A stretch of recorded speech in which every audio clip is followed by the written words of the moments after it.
दोस्तों, आपका अपना YouTube चैनल आदर्श कोचिंग में स्वागत है। मैं आपका अपना राजेंद्र सर आप लोगों के सामने आज दोस्तों लेके आए हैं क्लास 12 की सारणिक। क्लास 12 की सारणिक में दोस्तों अभी चल रहा है आपका पार्ट है 5 नंबर, जब त्रिभुज का क्षेत्रफल। यानी इसके पहले पार्ट 4 में दोस्तों आप लोगों के लिए त्रिभुज का क्षेत्रफल निकालना बताए थे। आज हम वही टॉपिक से अभी दोस्तों त्रिभुज का क्षेत्रफल ही निकालना है। लेकिन जब क्वेश्चन में कहता है कि जब त्रिभुज का जो बिंदु दिया होता है वो क्या हो, संरेख हो। जब संरेख हो तो सिद्ध करने के लिए भी आता है दोस्तों, और उसका क्षेत्रफल भी मान पूछ लिया जाता है, कोई अचर पद का मान पूछ लिया जाता है। तो उसी से संबंधित आप लोगों के सामने क्वेश्चन लेके आए हैं दोस्तों। 5 क्वेश्चन है, बहुत ही इंपॉर्टेंट क्वेश्चन है दोस्तों, ये बोर्ड पेपर में पूछे जाते हैं। तो आइए देखते हैं पहला क्वेश्चन। पहला क्वेश्चन दिया है दोस्तों, कह रहा है कि यदि 0,3 4,6 -8, -3 का क्षेत्रफल शून्य होगा जब संरेख हो। यानी आपको इसका क्षेत्रफल सिद्ध करना है कि 0 होगा कि नहीं, कब, जब ये शून्य होगा, यानी संरेख है। तो संरेख है तब आपको इसका क्या निकालना है, क्षेत्रफल। तो आइए देखते हैं। तो पहला क्वेश्चन दोस्तों आपको बस वही करना है सारणिक विधि से। किस विधि से आपको क्षेत्रफल निकालना है दोस्तों, सारणिक विधि से। तो आइए देखते हैं पहला क्वेश्चन। पहला क्वेश्चन आपको दिया है, बिंदु दिया है दोस्तों 0,3 4,6 -8, -3। ये 3 बिंदु दिया है दोस्तों। कह रहा है ये तीनों बिंदु क्या है, संरेख है, तब त्रिभुज का क्षेत्रफल निकालिए, क्या 0 आता है। तो आइए देखते हैं। तो पहले आप इसको सारणिक रूप लिखेंगे, सारणिक रूप। सारणिक रूप में लिखेंगे दोस्तों तो आपको हम बताएं कि 0 3 एक बार 1 लिखेंगे, फिर 4 6 फिर 1 लिखेंगे, -8 -3 फिर 1 लिखेंगे। ये आपका सारणिक रूप हुआ। जब आप सारणिक रूप लिख लिया दोस्तों तो आपको बस विस्तार करना है। जैसे आप पहले लिख कर चुके हैं तो यहां लिखेंगे त्रिभुज का क्षेत्रफल।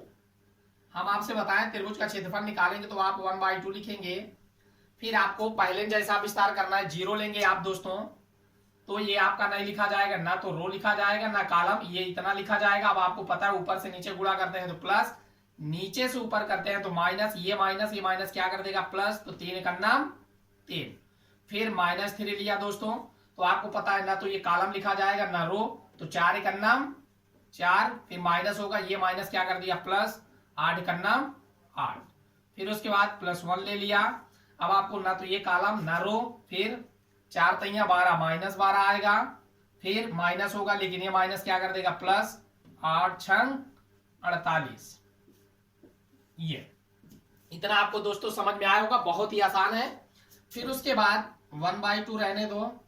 अब यहां आपको पता है 6 में 3 जोड़ेंगे दोस्तों तो 0 × 6 3 9 -8 4 12, 12 से 3 में गुणा करना है, एक स्टेप और बढ़ा देते हैं। फिर +1 रहने दो इंटू 48 से 12 घटाएंगे दोस्तों तो 8 में से 2 घटाएंगे 6, 4 में से 1 घटाएंगे 3।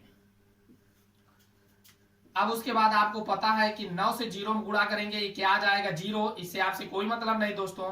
फिर उसके बाद -12 तिया 36 प्लस 36 का नाम 36। अब आपको पता है ये माइनस ये प्लस कट गया तो आया 1/2 इंटू 0, तो बराबर क्या आया 0। यानी क्वेश्चन में कह रहा है कि जब त्रिभुज का संरेख, यानी ये तीनों बिंदु जो दिए गए हैं ये कह रहा है संरेख है, तब आपको सिद्ध करना है क्या इसका क्षेत्रफल क्या है 0।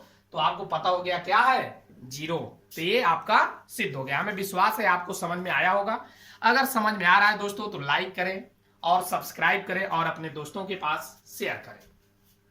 फिर चलते हैं अगले क्वेश्चन की ओर। बहुत इंपॉर्टेंट क्वेश्चन लेके आए दोस्तों, ये आपका बोर्ड पेपर में पूछा जाता है 100%, और आपका टॉपिक भी चल रहा है कि आपको एक भी तरह का क्वेश्चन नहीं छूटने वाला है। सबको प्रतिदिन आपका एक एक चैप्टर से एक एक टॉपिक लेके चल रहे हैं, एक तरह का क्वेश्चन उठाते हैं तो कम से कम 4-5 एग्जाम्पल जरूर करवाते हैं। तो अगला क्वेश्चन है दोस्तों दूसरा नंबर। दूसरा दिया है कि यदि a, b, a' b' a -a' b -b' संरेख है। जब कह रहा है ये तीनों बिंदु संरेख है तब आपको इतना सिद्ध करना है। तो आइए देखते हैं। पहले आप लिखेंगे a, b, a' b' फिर a minus A dash b minus B dash. ये कह रहा तीनों बिंदु जब संरेख है तब आपको इतना सिद्ध करना है। तो अब मान लिया दोस्तों संरेख है तो इसका क्षेत्रफल क्या होगा 0। तो यहां आप लिखेंगे पहले सारणिक रूप लिखेंगे a b 1 a dash b dash 1 a minus A dash b minus B dash 1। ये तो दोस्तों आपको हो गया सारणिक रूप। ये क्या हो गया सारणिक रूप हमने लिख दिया। अब सारणिक रूप लिखने के बाद अब आपको लिखना है त्रिभुज का क्षेत्रफल। यहां लिखेंगे आप त्रिभुज का क्षेत्रफल। जब आप त्रिभुज का क्षेत्रफल लिखेंगे दोस्तों आपको पता है 1/2 पहले जैसा a लेंगे आप तो आपको पता है ये नहीं लिखा जाएगा ना ये लिखा जाएगा। ऐसे आप क्रिया गुणा करेंगे तो b डैश से 1 में गुणा करेंगे b डैश माइनस से गुणा करेंगे दोस्तों तो माइनस भी आएगा और ये माइनस ये माइनस क्या कर देगा प्लस b डैश। ये फिर उसके बाद माइनस भी लिया दोस्तों। जब माइनस भी लिया तो आपको ना ये लिखा जाएगा ना ये तो ये डैश से 1 में गुणा करेंगे ए डैश आएगा। फिर माइनस ए डैश में 1 से गुणा करेंगे माइनस से तो माइनस ए तो रहेगा दोस्तों प्लस कर देगा ए डैश। फिर उसके बाद +1 लिया। जब इस +1 को लिया दोस्तों ना तो एक कॉलम लिखा जाएगा ना तो रो लिखा जाएगा तो आप इससे इसमें गुणा करेंगे तो ए डैश से बी में गुणा करेंगे तो ए डैश बी। फिर ए डैश से माइनस गुणा करेंगे तो ए डैश बी डैश। फिर आप इसमें गुणा करेंगे दोस्तों तो आएगा माइनस में ए बी डैश। फिर माइनस माइनस क्या कर देगा प्लस कर देगा ए डैश बी डैश। ये आपका गुणा हो गया।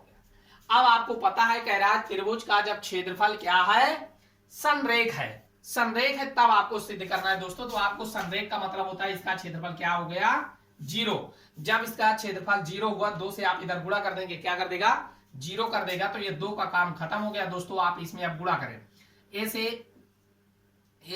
ए बी डैश में गुणा करेंगे तो ए बी डैश। फिर माइनस ए से बी में गुणा करेंगे A B plus A B dash.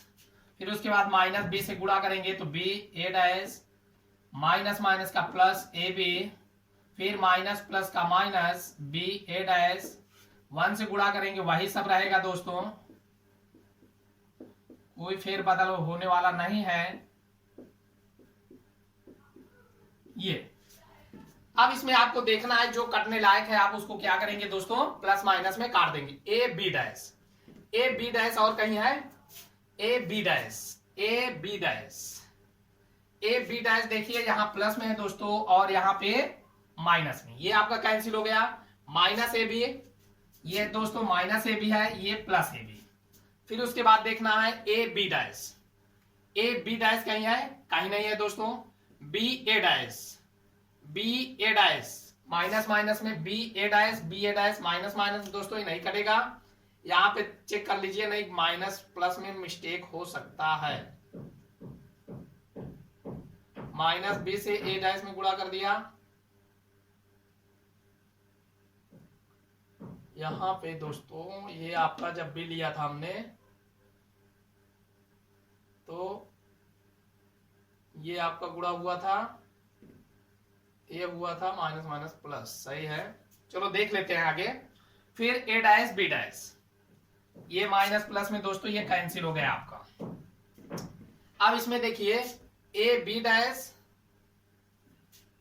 Dash और सिद्ध हमको क्या करना है दोस्तों ए बी डैश बराबर ए डैश बी। इतना आपको सिद्ध करना है इतना बचना चाहिए। अब यहां पे देखिए कट रहा है minus B A dash minus में है ए डैश बी प्लस में गुणा में है दोस्तों इधर उधर है कोई दिक्कत नहीं ये कैंसिल हो गया। अब आपको पता है इधर 0 है बराबर में बचा क्या माइनस बी ए डैश और बचा क्या दोस्तों ये पद बचा है प्लस ए बी डैश। कितना बचा है अब आपको पता है ये माइनस में बराबर किधर लाएंगे प्लस में हो गया तो आपको निकला क्या ए डैश बी बराबर ए बी डैश। अब आपको पता है बराबर में है दोस्तों आप चाहे इसको इधर लिखिए चाहे इसको इधर लिखिए दोनों सही है। ये आपका प्रूफ हो गया। हमें विश्वास है कि आपको समझ में आया होगा। बहुत ही आसान क्वेश्चन है दोस्तों नोट कर लीजिए और आप स्क्रीनशॉट लेके नोट कर सकते हैं, नहीं जब भी रफ और पेन बैठे लेके आराम से, बहुत आसान क्वेश्चन बहुत आराम से बता रहे हैं जैसे आपको समझ में आए। फिर चलते हैं अगले क्वेश्चन की ओर। क्वेश्चन नंबर 3 भी यही कह रहा है कि अब देखिए, अब चल रहा है त्रिभुज से ये आ गया चतुर्भुज, चार भुज चाहे पंचभुज चाहे सिक्स भुज चाहे जितने भुजा का आ जाए दोस्तों, आपसे क्षेत्रफल पूछे तो आप आसानी से निकाल सकते हैं। अब देखिए ये चतुर्भुज का है, क्वेश्चन नंबर तीसरे में कह रहा उस चतुर्भुज का क्षेत्रफल ज्ञात करना। अभी तक 3 भुजा यानी 3 बिंदु से आपने निकाला, इस बार क्या दिया है 4 बिंदु। तो आइए देखते हैं चतुर्भुज को कैसे हम हल करते हैं, बहुत आसान से। क्वेश्चन नंबर तीसरा है, ये आपका चतुर्भुज है। चतुर्भुज आप किसी भी तरह का बना सकते हैं दोस्तों, चार भुजा होना चाहिए बस। उसमें थोड़ी कह रहा सम चतुर्भुज या विषम चतुर्भुज, जो भी आपसे कुछ नहीं कह रहा तो आप चतुर्भुज मान लीजिए। अब इसमें चार भुज कह रहा उस चतुर्भुज का क्षेत्रफल ज्ञात कीजिए जिसके शीर्ष है, यानी शीर्ष चारों बिंदु दिए गए। तो दोस्तों अगर ए बी सी डी आप इस क्रम में माने, अगर ऐसे आप क्रम से मानते तब उसी प्रकार से आप बिंदु रखते हैं। तो पहले 8 कामा -3 यहां लिख देंगे, 8 कामा -3, ये बिंदु आप रख देंगे -2 कामा 5, सी वाला बिंदु रख देंगे 4 कामा 3 और डी वाला बिंदु रख देंगे 1 कामा 5। ये चारों बिंदु हमने रख दिया। अब आपसे आप सोच रहे होंगे कि ये 4 बिंदु है, अभी आपने पढ़ाया कि त्रिभुज का और यहां हम चतुर्भुज का कैसे निकालेंगे। तो बहुत ही आसान है दोस्तों, आप इसमें विकर्ण खींच लीजिए, क्योंकि इसमें कोई भी चतुर्भुज है उसमें 2 विकर्ण होता है। तो आप चाहे इस विकर्ण को खींचिए चाहे ये विकर्ण को खींचिए, दोनों विकर्ण क्या होंगे आपस में बराबर होंगे। तो आप इस विकर्ण हम मान लिया, ये आपका विकर्ण खींच दिया हमने ये विकर्ण खींच दिया। तो दोस्तों आपको पता हो गया कि एक त्रिभुज ये बन गया, एक त्रिभुज ये, यानी 2 त्रिभुज बन गया। इस दोनों त्रिभुज का अगर अलग अलग क्षेत्रफल निकाल के दोस्तों हम जोड़ दें तो आपका ये किसका क्षेत्रफल पता हो जाएगा, चतुर्भुज का। तो आइए देखते हैं, बहुत आसान है।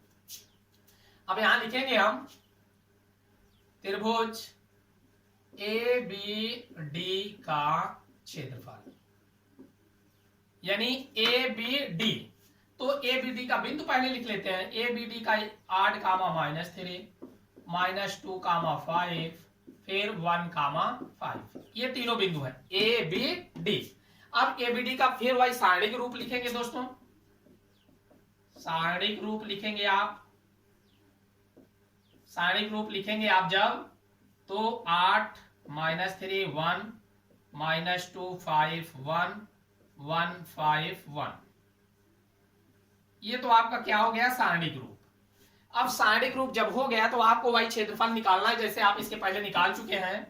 तो आप लिखेंगे 1/2, पहले 8 लिया दोस्तों, तो आपको पता ये नहीं लिखा जाएगा ना, ये 5 का नाम 5 -5 का नाम 5, फिर -3 लिया। अब आपको पता है -3 होगा, लेकिन ये माइनस क्या कर देगा +3। जब ये 3 को लिया ना ये तो फिर -2 माइनस होगा, लेकिन माइनस माइनस क्या कर -1 होगा।